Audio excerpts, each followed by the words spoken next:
まず運転席周りですね。見てわかる通り、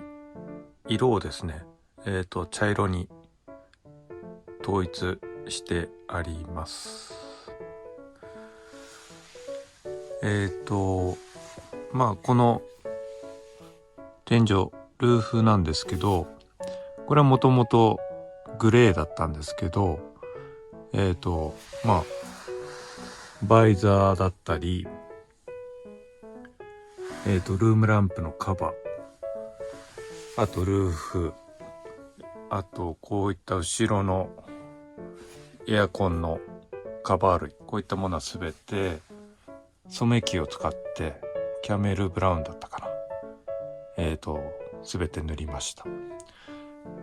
こちら別で動画アップしてるんでご覧になってください。で、次にシートですね。こちらのシートは、シートカバーを取り付けてあります。確かブアンっていうメーカーのシートカバーだったと思います。これキャンピングカーにする前から交換してあるんですけど、そのまま、利用して外さずにそのまま使用しています。前から見るとちょっと移動しますね。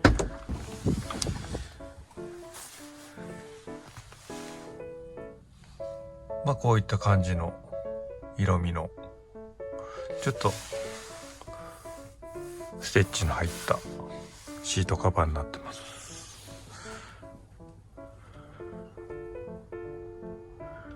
ドア側のアームレスト、こちら運転席側と助手席側両方つけてるんですけど、もともとこれは黒だったんですけど、天井と同じように染め機を使って茶色く塗りました。これはキャメルブラウンとコーヒーブラウンっていうのをちょっと2色使って、このシートカバーの色に合うように、全く同じじゃないんですけど、ちょっと2色使って同じ色になるように塗ってあります。で、こちら側の反対側のアームレスト、これもキャンピングカーにする前に取り付けたもので、もともとこれも同じように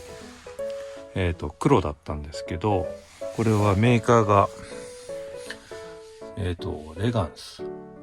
なんて言うんでしょう、無段階調整のちょっとずつこうやって高さが変えられるアームレストで、2色使ってシートの色に合うようにちょっと調整して塗ってあります。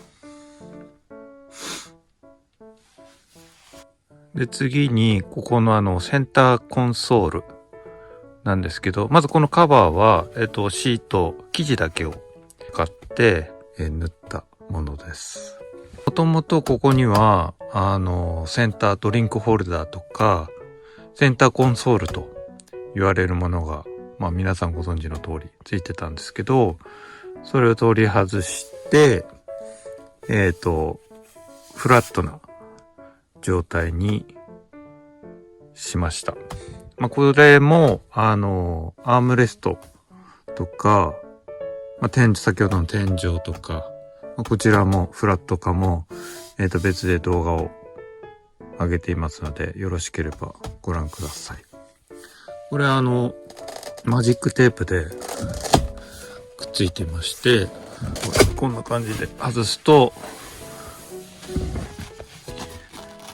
板になっていて、こんな感じでネジで固定しています。で、その上にこのマットというか別で取り付けてあります。これも同じように染め球で茶色く塗ってあります。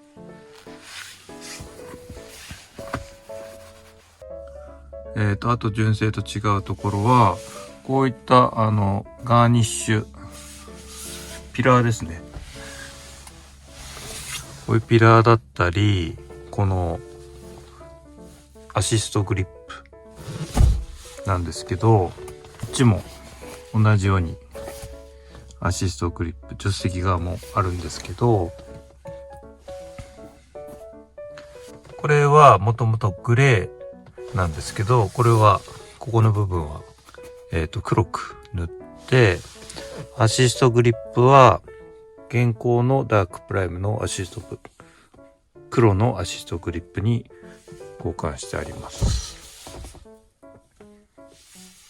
運転席周りはこんな感じで、特に変更はないんですけど、こちらのシフトノブ、これはウッドのシフトノブに交換してあります。それとこちらにコントローラーがついてるんですけど、これはピポットっていうメーカーのスルコンっていうんですかね。オートクルーズにもできますし、エンジンのレスポンスを制御できるものになってます。これもキャンピングカーにする前に取り付けたものになります。で、ナビはもともとは純正のナビがついてたんですけど、ケンウッドの色彩ナビに、交換してあります。で、あとは、これはバルーチェ2だったかな。インナーミラー型のドライブレコーダーになっています。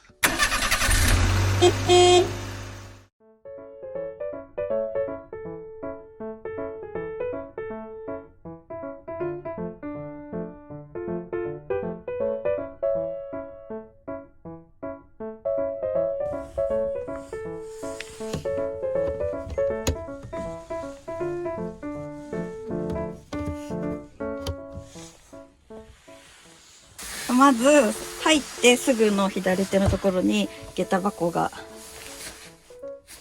あります。下駄箱が1、2、3段。3段。で、多分ちっちゃい靴だったら、私の靴だったら多分2足入るけど、大きい靴だと多分結構、でもギリギリこういう感じ。2足入っちゃうね。2足入るぐらい。重ねれば、裏と表で重ねれば全然入っちゃうでしょ。でもうちは、一番上は物置として使ってます。で、運転席と助手席の上には引き出し式のバンクベッドがついてますが、うちは、ここは物置スペースとして使ってます。で、それぞれ必要なものはこのボックスに入れて、一人一箱で、実際奥行きがそんなにないので、こうなかなかちょっとまだまだ余裕はあるけど、ちょっと、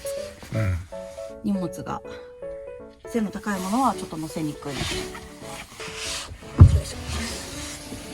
ここまで引き出せ。すごいよね、やっぱり引けるとね。でもうちは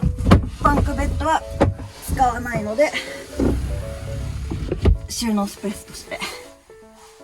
使ってます。はい。で、運転席が2人、運転席と助手席で2人、でセカンドシートに2人で、これは前向きにもなる、で、こっちのサードシートにも2人、2人で計6名6名乗車となってます。で、ダイネットのところに大きい窓が1つついていて、で、上部の収納は唯一蓋付きの収納はトム200はここだけ、で、ここもなかなかちょっと浅めの収納になってるので、なんか使い切れてない感じは大したものはあんまり入らない、あんまり入らない。まあうちは湯たんぽと適当にこういう小小物類を入れています。入れてます。でその横が電子レンジ。電子レンジね。まあ、こういう感じで。はい。で入って右手がキッチンスペースで、この扉には給排水がそれぞれ20リッタはい。ーのタンクがついてます。奥が給水で手前が排水のタンクになってます。でこの下にもちょっとしちょったとしたまあちょっとですけど収納スペースがあります。で、シンクがキッチンね、キッチン周り。シンクをこれはオプションでちょっと広めの大きめのシンクにしてもらったのと、はい、60これ5リッターだっけ？65だった60か65だったまあ65ぐらいですね多分。で上が冷凍庫で、これ結構冷凍庫大きい。そうね。で下が冷蔵でこう卵とか卵が入る入って、ここは2リッターが2リッターのペットボトルが普通に入るサイズです。こっちの上は家庭用のエアコン三菱の霧ヶ峰がついてます。でこの横ここがねティッシュを収めるスペースとあとここにちょっと収納がちょこっとこういうストック類をうちは入れてます。で結局エアコンと電子レンジをオプションでつけると、上部の収納スペースが取られちゃうから、そこのダイネットの上の浅い収納、ここの収納だけ、ほぼここだけみたいな。まああとはバンクベッドの、あとでもマルチルームがあるじゃん。マルチルームね。だから上部収納がすごく少ない。そうね。こことこの上のここ。まあここも作ろうと思ったらできるけどね。はい。マルチルーム。トム200にはマルチルームがついてるけど、うちはトイレとして使わないで、収納が少ないから収納として結局ここを棚にしてこんな感じで棚を取り付けました。こういうレールをホームセンターに行ってレールを買ってきて、で1段2段3段4段の棚にしてあります。ここは結構棚を作ったことでかなり収納力が上がって、これトースター、これはもう使う時はこのまま出して、で使ったら戻す、でこの辺はキッチン用品が入ってて、下にはまだ余裕があるからストック、食材とかのストックをここに入れるようにしてます。